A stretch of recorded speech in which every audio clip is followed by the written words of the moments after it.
Hi, Bob Morrow from emailhomes.ca. I've been asked recently, this is April 2018, I've been asked if student housing is still relevant for investors. And the quick answer is, you know what, it's starting to cap out. Meaning that the houses are costing so much, sellers are wanting so much for their houses that they don't cash flow anymore. And as any investor will tell you, if it doesn't cash flow, then it's not very attractive to anybody. The only people buying student houses at these prices now, and I'm talking $799, $850, that kind of thing, are families, well-to-do families that want their kids to stay in a home. So they're buying a home that's close to the school, maybe having some of the friends come along to help with the mortgage, but that's basically it. As an investor, what's critical now, the only student homes that are making sense are a minimum 7 bedrooms, because otherwise the price is just, you can't make any money. And those bedrooms have to be getting the maximum dollar per room that you can get.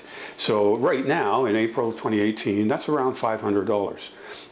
The school doesn't necessarily agree with that, McMaster.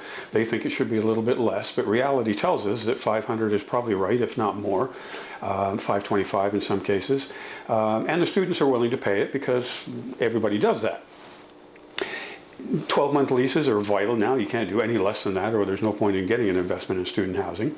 And I think the key from my perspective, because I still like to do student housing, I still think it's a great way for investors to make money, but you have to be on top of everything now. So if you're going to use a property manager, you got to make sure you're on top of them, because you need the top rents every year. Every time the group of students leave and you get a new group, you need to increase that rent a little bit if allowed. When I say allowed, I mean if you can get away with it with the students.